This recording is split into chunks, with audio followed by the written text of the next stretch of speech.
Welcome back, my loves. I'm so glad you're here today. The story I'm bringing you tonight is about Vivienne, a woman who had everything figured out.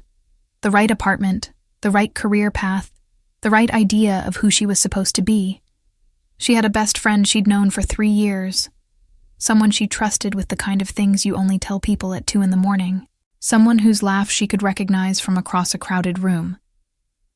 And then one afternoon, a completely ordinary afternoon, Vivienne asked her best friend for a kiss. Just one. And Lorraine looked at her and said, "I thought you'd never ask." What happened between the friendship in that moment? What had been building in the silence between their conversations, in the pauses before texts were sent, in all the times Vivienne convinced herself that what she felt was nothing special? That's the story we're telling tonight. A story full of tension, tenderness, and that terrifying, breathtaking moment when you finally stop pretending you don't feel what you feel. Stay with me until the end. I promise, this one is going to stay with you. I remember the exact afternoon I realized that something had shifted. Not that I understood it then. I didn't understand anything then. I was standing in Lorraine's kitchen, the one in her apartment on Clement Street, the one that always smelled like whatever candle she'd just burned, and she was laughing at something I'd said. Something stupid, honestly. Something I'd already forgotten by the time her laugh faded. But the laugh didn't fade right away. It hung there. And I stood there watching her. The way her shoulders shook. The way she pressed one hand flat against the counter to steady herself. The way her eyes crinkled at the corners in that specific way that I had never noticed anyone else's eyes do. And I thought, I could watch this forever. I did not examine that thought. I put it back wherever it had come from, poured myself more coffee, and said something else that made her laugh again. That was March. By August, I was a completely different person. I just didn't know it yet. If you want to hear uncensored, too hot for YouTube stories, check out my Patreon in the description. I should tell you about Lorraine, not the version of her I fell in love with. That version came later, and slowly, and in ways I'm still trying to understand. I should tell you about the version of her I met first, the one I thought I had completely figured out by the end of our first month of friendship. We met at a community wellness workshop in the fall. The kind of event that sounds more organized than it is, where everyone sits in a circle and the facilitator asks you to name one thing you're grateful for, and half the people in the room say "my family," and the other half look like they're quietly reconsidering their life choices. I said, "my morning routine," which was honest, even if it made me sound boring. Lorraine said, "The fact that I woke up in a mood good enough to actually come here tonight, because last week I definitely would have stayed home and rewatched the same show I've already seen 4 times. Everyone laughed, including me. She was sitting across the circle from me. She had a green jacket on, the oversized kind, and her hair was up in one of those buns that looks effortless but probably isn't. She wasn't trying to impress anyone. She was just being herself, at full volume, without apology. I remember thinking, she's going to be a lot. I was right. She was a lot. She still is. After the workshop, people were getting up and milling around, doing that thing where you pretend to look for your jacket, but you're really just hoping someone will talk to you. I was doing it. She walked right over to me. "You said morning routine," she said. "I did." "What's in it?" "Excuse me?" "Your routine. What do you actually do?" And I told her. I told her about the alarm at 6:15, about the water before coffee, about the 15 minutes of sitting by the window before I looked at my phone. I told her more than I usually tell people on a first conversation. She listened to all of it. Actually listened. Not the polite kind where someone nods while thinking about what they're going to say next. She asked questions. Real ones. "Do you actually feel better for it?" she said. "Or do you just feel like you should?" I blinked. "Both," I said after a second. "Most days, both." She nodded slowly, like I'd said something she was filing away. I like that answer, she said. We exchanged numbers because she said she was looking for a gym partner, and I said I was looking for accountability. And we both knew we weren't really talking about either of those things. We were talking about the thing that happens when you meet someone, and you want to keep knowing them, when you can feel the conversation, wanting to continue. By December, she knew about my mother's health scare that spring, my job situation, my complicated history with the apartment I'd left in my 20s, and the specific reason I couldn't eat Caesar salads, a story that involved a bad camping trip in my mid-20s that I have never told anyone the full version of. I told her the full version. She didn't judge me. She didn't even laugh, which would have been the appropriate reaction. She just said, "That sounds genuinely traumatic and also kind of hilarious, and I want you to know I'm holding both of those things at the same time." That was Lorraine. She held things at the same time. She had this capacity to be with you in something, really with you, not just adjacent to your experience, that I had never encountered in anyone else with quite the same consistency. Most people can do it sometimes. For her, it seemed to be the default. I told myself this was why I liked spending time with her. It was a reasonable explanation. It was enough. I believed it for almost a year. By the time March rolled around, the March of the kitchen, the laughing, the thought I didn't examine, we had the kind of friendship that other people commented on. Casually, the way people do. Her coworker met me once at an event and said, "Oh, so you're the Vivienne." "The Vivienne? She talks about you a lot." I didn't know what to do with that, so I smiled and changed the subject. My own friend Daniela, who had been my closest friend since college and who had the annoying ability to see directly through me without even trying, said, one evening when I mentioned Lorraine for approximately the 4th time in an hour, "You two are inseparable lately." "We're friends," I said. "I know," Daniela said. "That's what I said." She looked at me for 1 second too long. I looked away. This was also in March. The two things are connected, but I didn't figure that out until much later. What I can tell you about who we were, before anything shifted, before I started noticing things I shouldn't have been noticing, before the whole architecture of the word friendship started feeling too small and too tidy for what was actually happening, is this.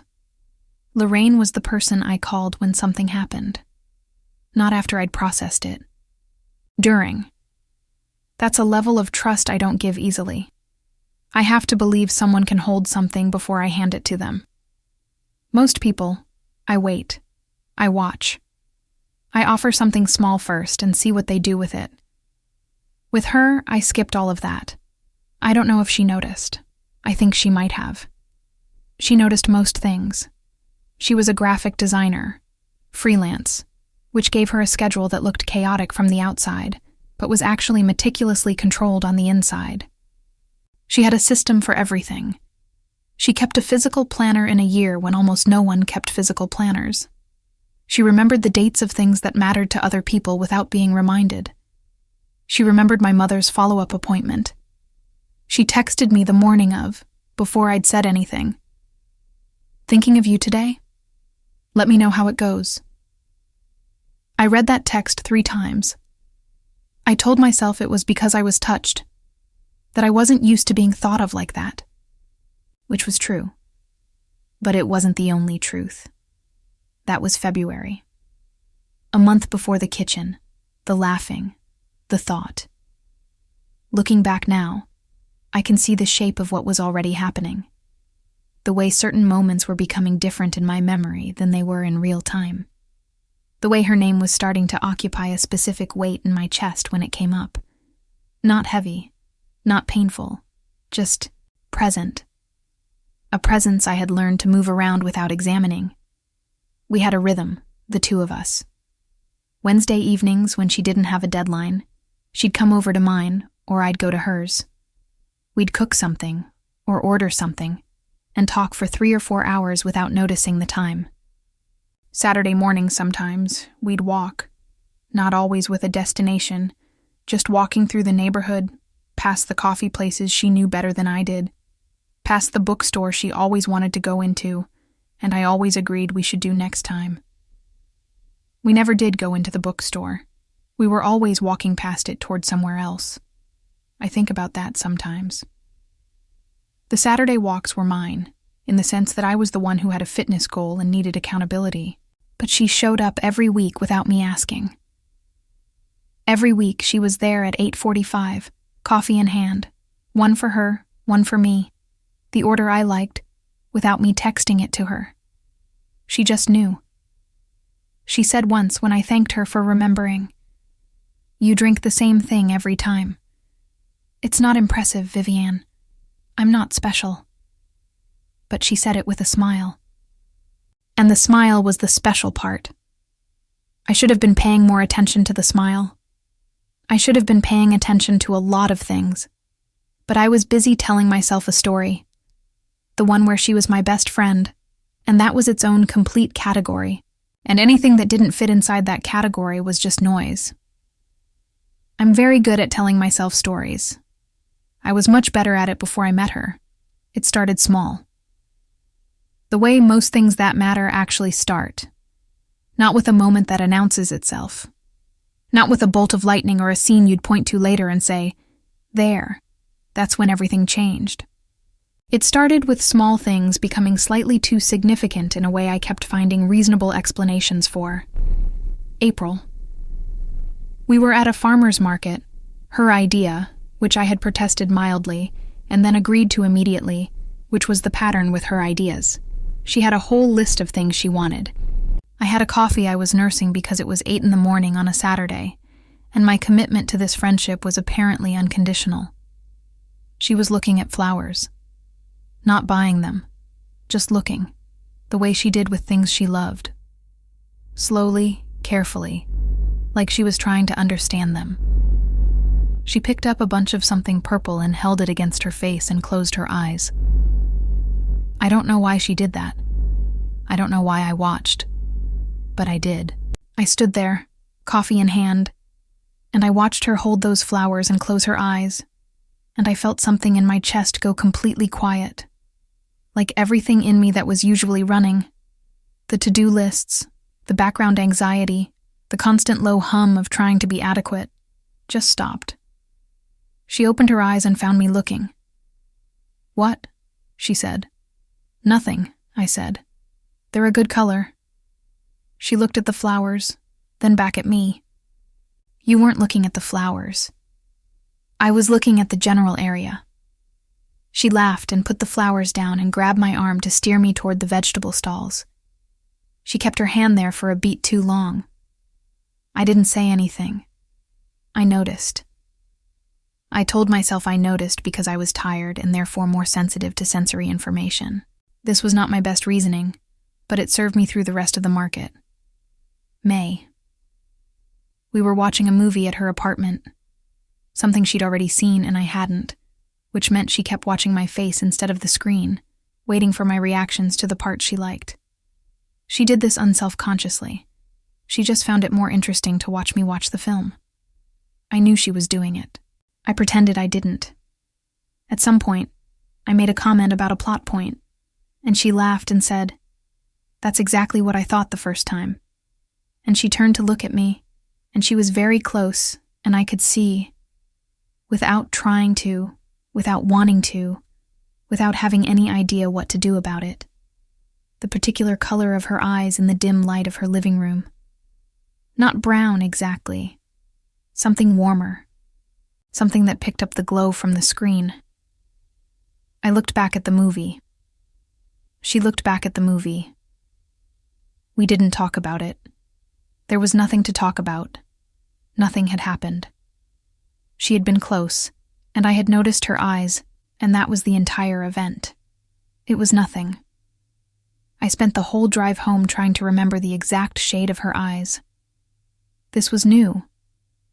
I didn't think about people's eyes. I had never in my adult life spent a single minute cataloging the specific color of someone's eyes. This was not something I did. I did it for a week. I did it while I was making coffee in the morning, while I was in meetings I was supposed to be paying attention to, while I was on the phone with my mother, who at one point said, "Vivienne, are you listening to me?"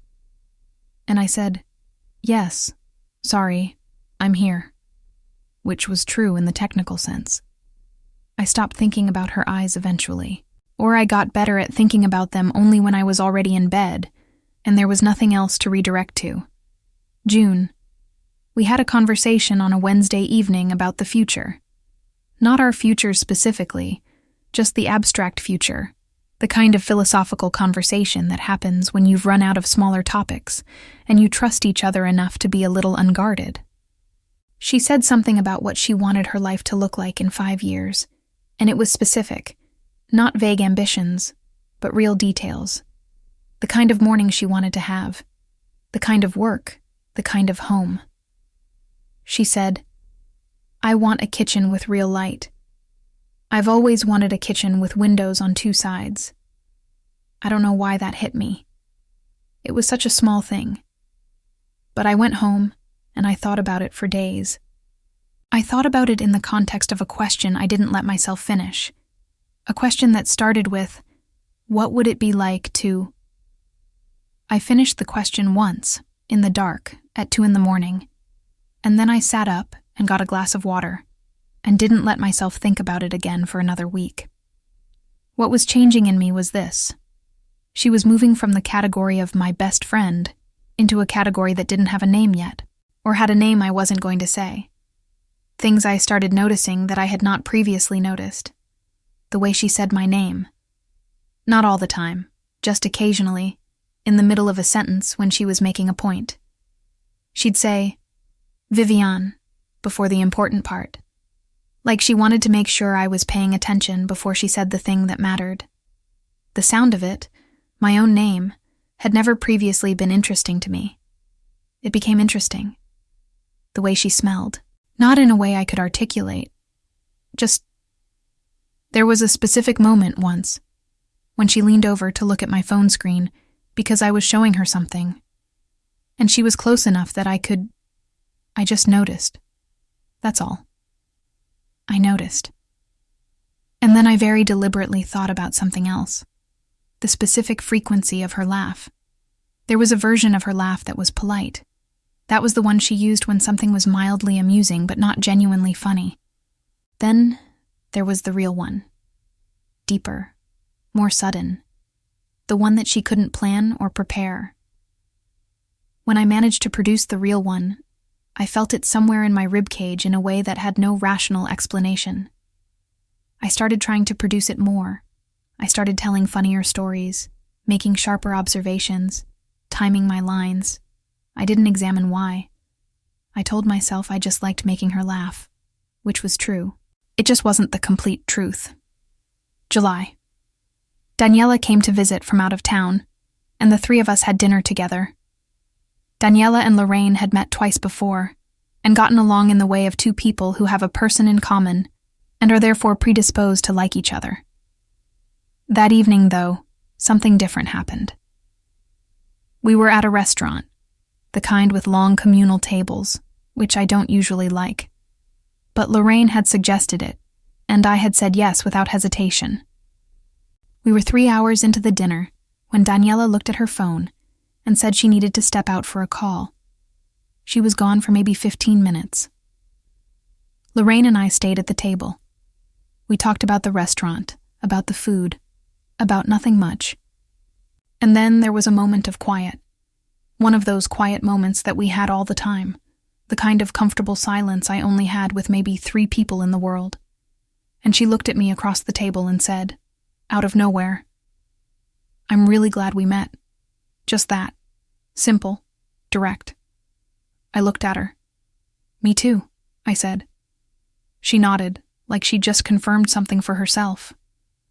And she picked up her wine glass and looked away. My hands were flat on the table, and something in my chest was doing something irregular that I told myself was related to the wine, and also to the fact that I hadn't eaten a proper lunch. Daniela came back. The conversation resumed.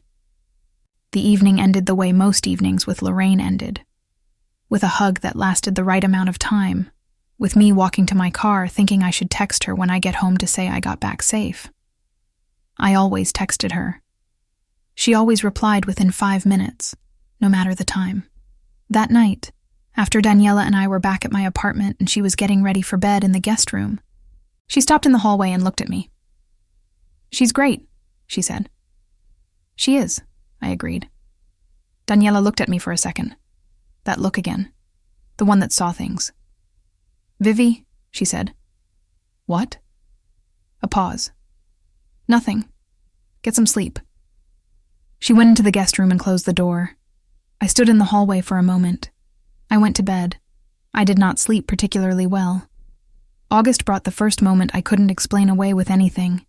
We were at a neighborhood street fair, one of those summer evening things with food stalls and a local band playing something too loud from a trailer.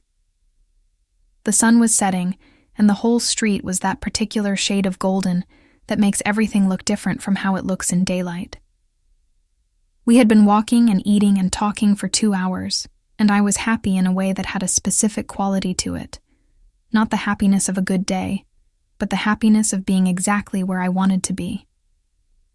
She stopped at a jewelry stall. She was looking at a ring. A simple one, silver, with a small irregular stone. "Try it on," I said.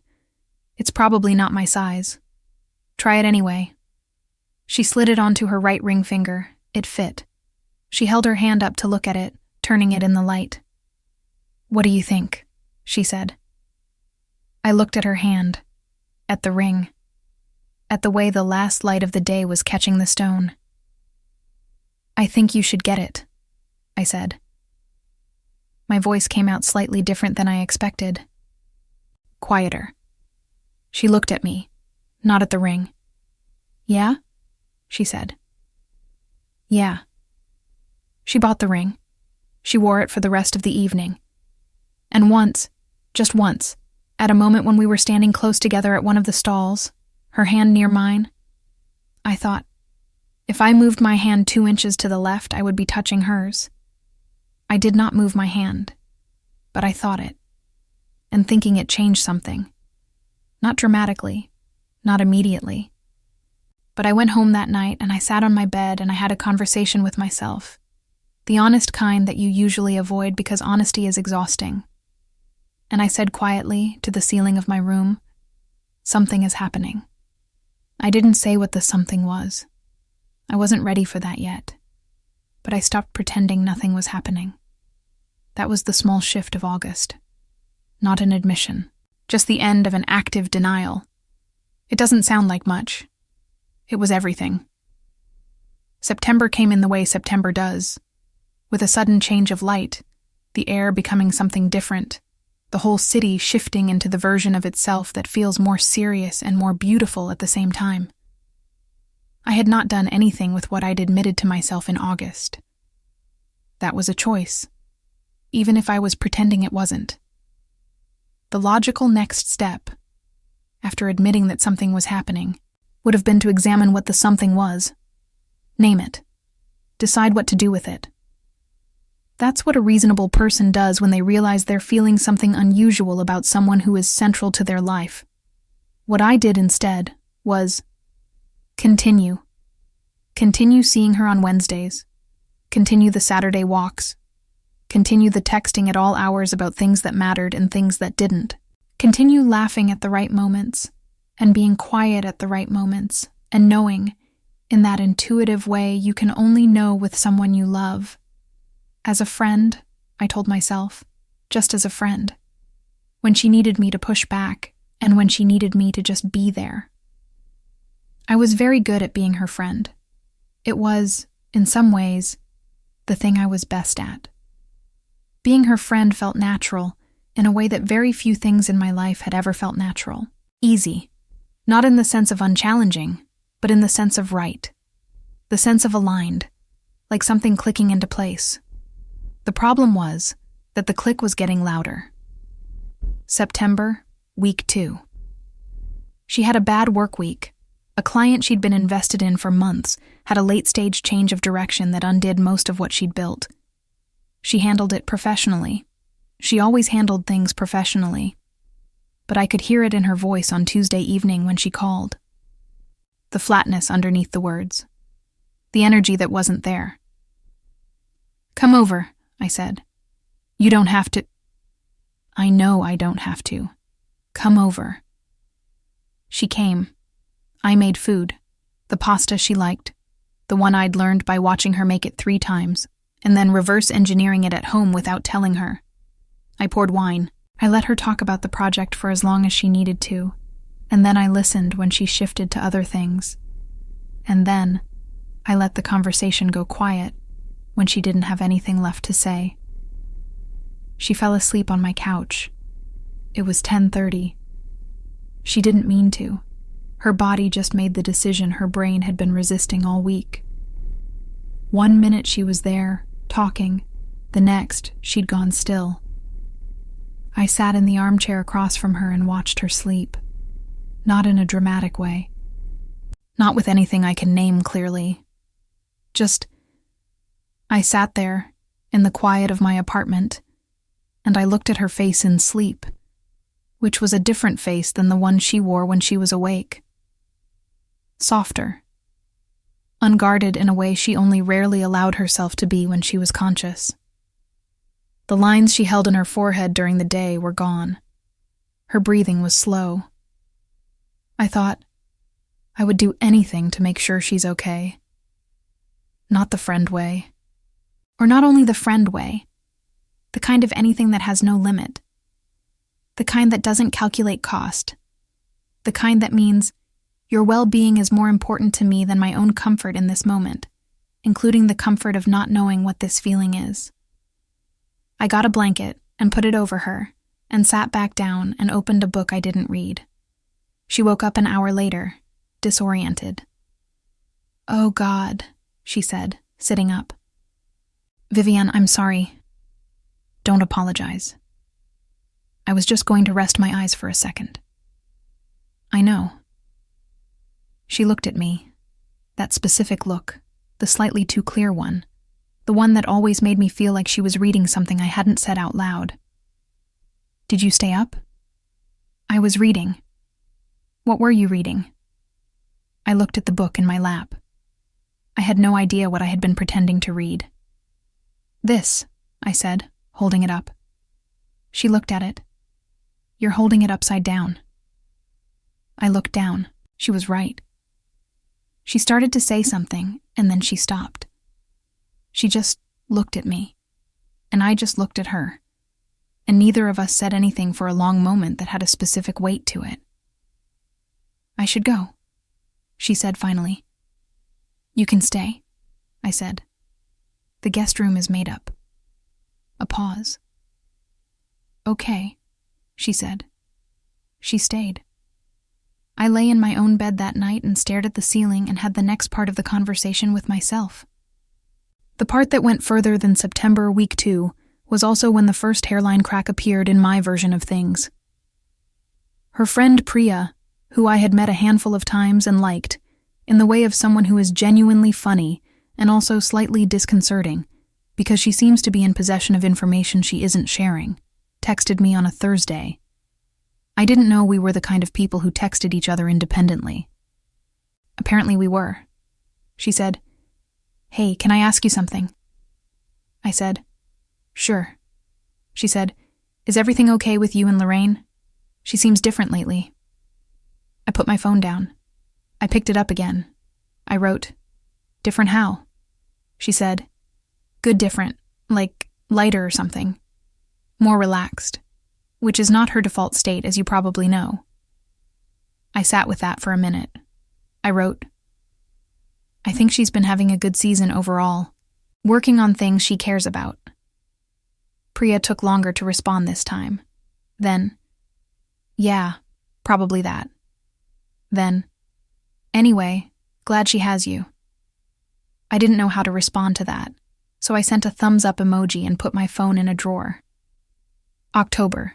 We went to a gallery opening. One of her friends from the design world had a show, and Lorraine had promised to go and bring someone, and she'd ask me. We got dressed up a little, not formally, but intentionally the way you do when you want the evening to feel like something. She wore something dark blue, with earrings that I had seen before in her jewelry box and never seen her wear. I noticed. I noticed everything that evening, with a precision that was becoming exhausting. The way she moved through the gallery, unhurried, stopping in front of the pieces that interested her, not in front of the ones she felt like she should be interested in. The way she spoke to her friend, warm, genuine, present.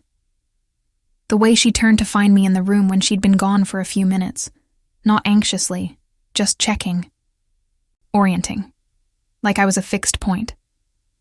At one point, we were standing in front of a large piece, abstract, all texture and dark blues, and she said quietly, almost to herself, "This one makes me feel something I don't have a word for." "Good or bad?" I said. "Neither. Just full." I looked at the painting. "I know that feeling," I said. She turned to look at me. I was looking at the painting. I didn't turn, but I could feel her looking. We stayed in front of that piece for a long time. On the way home, we'd taken the same car, which we often did, and she was driving, and the city outside was doing its nighttime thing with lights and reflections and the particular glow of San Francisco in October. She turned the music down and said, "Can I ask you something?" "Of course." A pause. She was watching the road. "Do you ever feel like something is happening that you don't have a framework for? Like your categories are good and solid and then something comes along and doesn't fit anywhere?" My heart. "Yeah," I said, carefully. "I know that feeling." She nodded slowly. "I've been sitting with something like that lately. I don't really know what to do with it." I did not ask what the something was. I wanted to. I wanted to very much. But there was a part of me that already knew, that had been knowing for months and refusing to look directly at it. And that part understood that if she told me what her something was, I would have to tell her what mine was. And I was not ready. "Sometimes things don't need to be figured out right away," I said. She glanced at me, quickly, then back at the road. "Yeah," she said, "maybe." We didn't talk about it again that evening. November. I need to talk about November, because November was the month everything got too heavy to carry casually. Daniela called me on a Sunday morning. She didn't call. She was a texter, like most of our generation. So I answered immediately, knowing something was either wrong or significant. "Are you in love with Lorraine?" she said. No preamble, no warm-up, just that. "Danny, I'm not judging you. I'm not making this into a thing. I'm just asking because I've been watching you for months and I think I know the answer, but I want to hear you say it." I sat on my kitchen floor. I don't know why the kitchen floor. It felt like the right altitude for this conversation. "I don't know," I said. "That's not a no."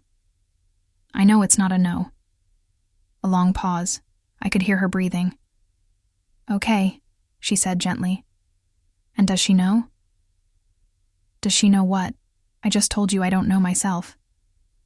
"She knows something," Daniela said. "I saw her at dinner. I watched her watching you. She knows something, Vivi. She's just waiting." I pressed my back against the cabinet. "Waiting for what?" I said. "For you to catch up." I sat on my kitchen floor for a long time after we hung up. Long enough for my coffee to go cold. Long enough for the light to shift. I thought about the market in April, and her holding those flowers. I thought about the movie in May, and the color of her eyes. I thought about the gallery, and the painting that made her feel something she didn't have a word for. I thought about all the things I had not said. All the pauses I had let fill with other words. All the moments I had moved sideways out of because staying in them felt like falling off something I didn't know the height of. I thought about the way she'd said, "I think you should get it." About the ring, in August. And no, wait. That was me. I was the one who said that. I was the one looking at her hand in that light. I thought about all the things she hadn't said either, and I began to understand something about what was between us. Not just what I felt, but what existed in the space between us, in the two-directional silence of it, in the way she looked for me in rooms, in the way she asked the question in the car about frameworks and categories without asking it directly. She was waiting. Daniela was right. She was waiting for me to catch up, and I was terrified. Not of her. Never of her. I was terrified of what catching up would mean, of who I would be on the other side of that understanding, of what it would do to us if I was wrong, and even more, what it would do to me if I was right. The friendship was safe. I knew how to be her friend. I was good at it. The friendship was a thing I could hold without losing my grip. What I felt for her was not something I could hold the same way. It was larger than holding. It was the kind of thing you either live inside of or you don't. There's no careful management of it. There's no reasonable container. She called me that Sunday evening. Normal, easy, the way she always called. Like calling me was a natural continuation of whatever she'd been thinking. "How was your day?" she said. "Quiet," I said. "You?" "I baked something. It came out wrong. I'm eating it anyway." "What was it supposed to be?" "Honestly, I'm not totally sure. I was improvising." I laughed. She laughed. The real laugh. And I sat there on my couch, holding my phone, listening to her laugh. At her own failed baking. At the absurdity of having an opinion about it. And I thought, I am in love with this woman.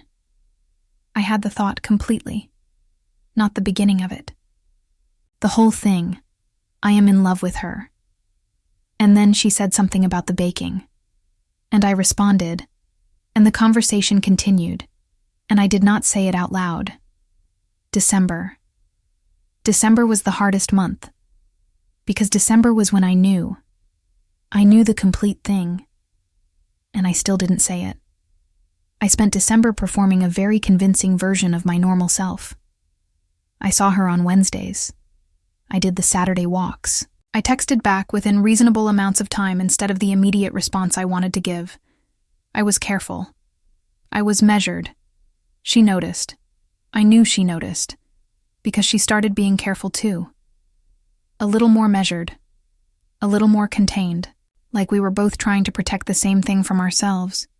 It made everything between us feel slightly like glass, beautiful and too careful.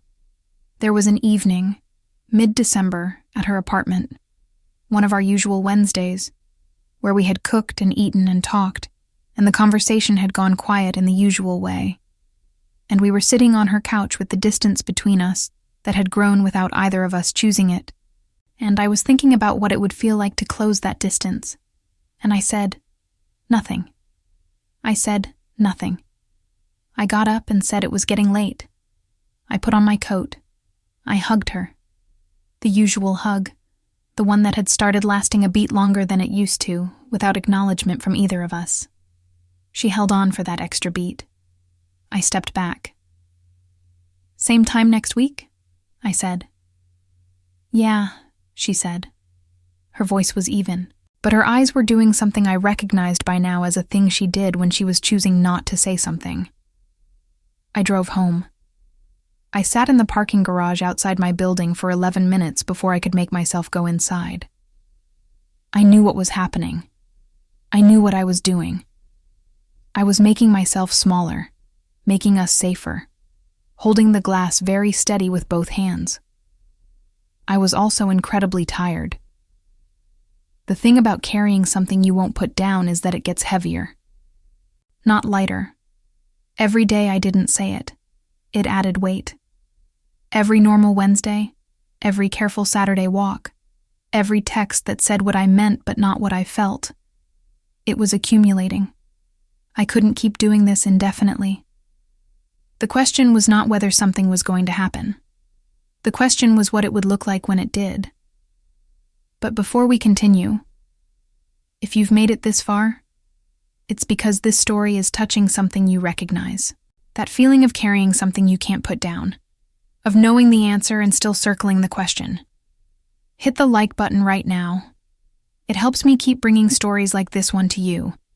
And if you're not subscribed yet, subscribe and hit the bell so YouTube can let you know when a new story drops here on the channel. Now tell me in the comments, have you ever been in love with your best friend and been too scared to say it? Or did someone say it to you first? Tell me your story. I read every single one. And where are you watching from? Drop your city. I heart everyone. Okay, back to Vivienne and Lorraine. January came, a new year. I had made no resolutions about her because making a resolution would have meant admitting the specific problem. And admitting the specific problem would have meant, well, everything that came after. But January had a way of stripping things down. The holidays were over. The busyness that had given me somewhere to redirect my attention was gone.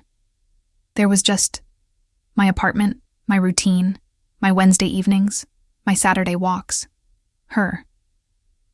The second week of January, on a Thursday, she texted me something unexpected. Not unusual. She texted me unexpected things regularly. That was part of who she was. But this one stopped me mid-stride on my way to make coffee. She wrote, "Can I ask you something and will you just answer honestly?" I stared at the phone. I wrote back, "Yes." She wrote, "Are you okay? Like actually okay. Not fine. Actually okay." I set my phone down. I picked it up.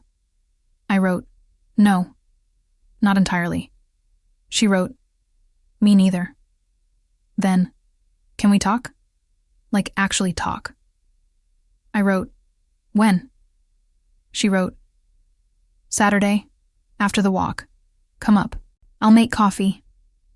Saturday came the way January Saturdays do, gray and cold, and the kind of still that makes sound carry differently. We walked our usual route.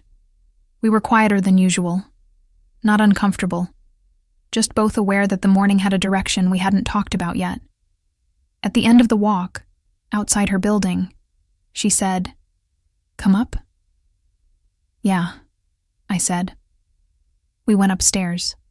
Her apartment was warm. She made coffee. She had a real espresso machine, one she'd spent more money on than I'd ever spent on a single appliance, and she used it with a precision that I had always found disproportionately endearing. She put a cup in front of me and sat down across the small kitchen table. For a moment, neither of us said anything. Then she said, "I've been trying to figure out how to say something for a while." My hands were wrapped around the cup. "Okay," I said. She looked at me, directly. Lorraine was always direct when it mattered. It was one of the things I loved about her. "I think things have been different between us for a while," she said. "And I don't think it's just me who feels it. And I've been giving you time because I know you need time. But I'm at a point where I need to know I need to know what this is, Vivienne." She said my name the way she always said it when she wanted me to pay attention before the important part. I paid attention. "I know what it is," I said.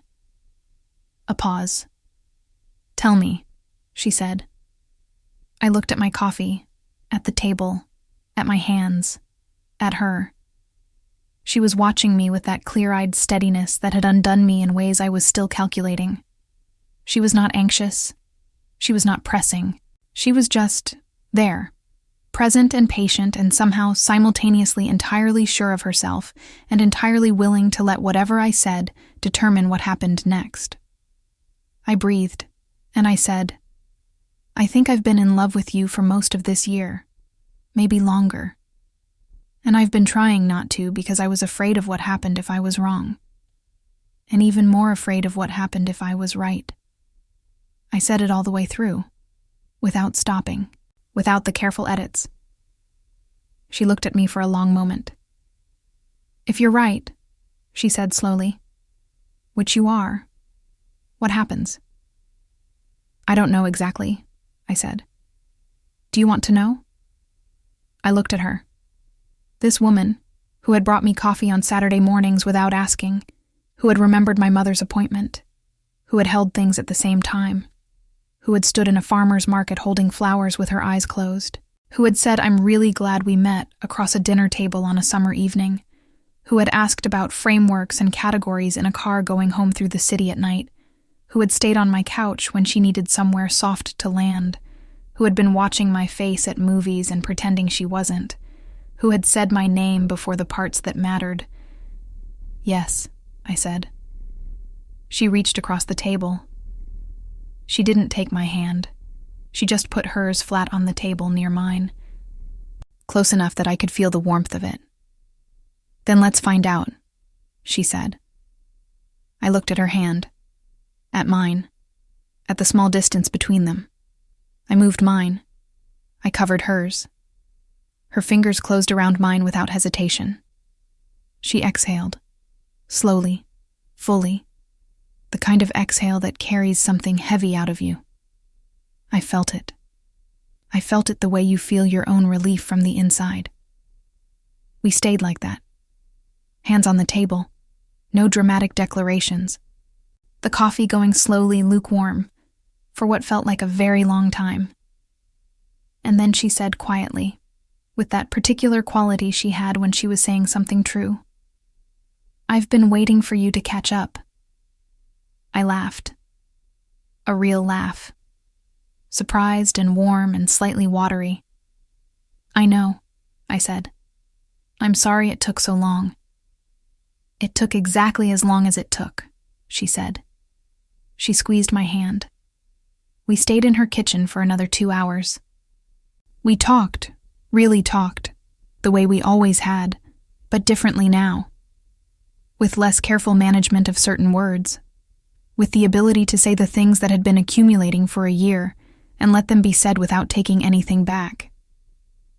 At one point, I said, "Can I ask you something?" "Anything." "At the gallery, that painting, you said it made you feel something you didn't have a word for." "Yeah."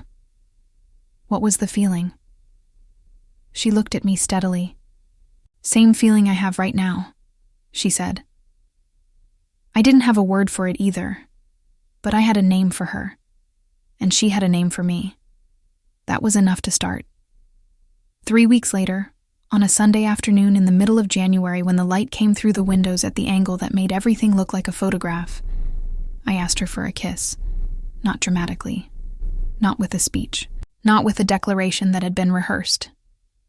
We were in my kitchen. My kitchen. The one that smelled like the coffee we'd made an hour ago. The one with the window that faced the courtyard. The one where she had laughed once on an afternoon in March, and the laugh had hung in the air, and I had thought, without examining it, I could watch this forever. We were talking about something ordinary. I don't even remember what. Plans, maybe.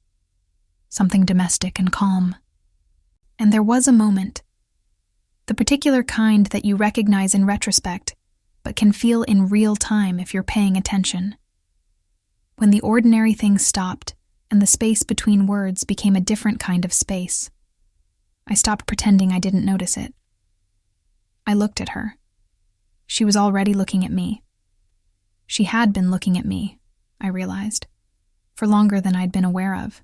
That clear, unhurried, patient look that I had been trying to explain to myself for a year with frameworks that were always too small. I said, "Can I ask you something?" "Yes," she said, without waiting. And something in the ease of that, the immediacy of it, the yes before the question, the way she said it like of course, like always, like I've been here this whole time, made something in me go entirely still. "Can I kiss you?" I said. She looked at me. That moment, the one where she looked at me, and I looked at her, and my kitchen was quiet, and the light was doing its January thing through the window, lasted several seconds in real time and several years in whatever time runs inside of me. She said, "I thought you'd never ask." And she said it the way she said my name, before the part that matters. before the part that changes everything. I laughed. I couldn't help it. It came out surprised and warm and slightly shaky around the edges. She was smiling, not the polite smile, the real one. The one that I had spent months trying to manufacture on purpose. The one that happened when she couldn't stop it. I closed the small distance between us. She met me halfway. It was simple. It was the simplest thing in the world, the most natural conclusion to every conversation we'd had, every silence we'd shared, every moment I had been right there and convinced myself I wasn't seeing what I was seeing. It lasted only a few seconds. Afterward, she rested her forehead against mine. Her hand was on my arm, steady, warm. She was breathing. I was breathing. We both were. And there was nothing in that moment to name or explain or examine. There was just her, me, the kitchen, the light, the year of everything we hadn't said, settling finally into the space it had always been meant to fill. I put my hand on her face, gently, just the side of her face, my palm against her cheek. And she closed her eyes. That was all. That was everything. I didn't say anything for a while after that. Neither did she. We stood there in the unremarkable warmth of my kitchen, and I thought about March, the first March, the laughing, the thought I had put back without examining. And I understood finally what that thought had been trying to tell me. I could have watched it forever, because that was the truest feeling I had about her. Not just the specifics of her, the whole of her. The laugh and the silence and the eyes and the way she said my name and the way she brought coffee on Saturday mornings and the way she remembered the appointments that mattered and the way she held things at the same time. Both and, without collapsing either. I wanted all of it, for as long as she'd let me have it. "Hi," she said finally softly. I laughed again. That same surprised, warm sound. "Hi," I said. She lifted her head and looked at me. "You okay?" she said.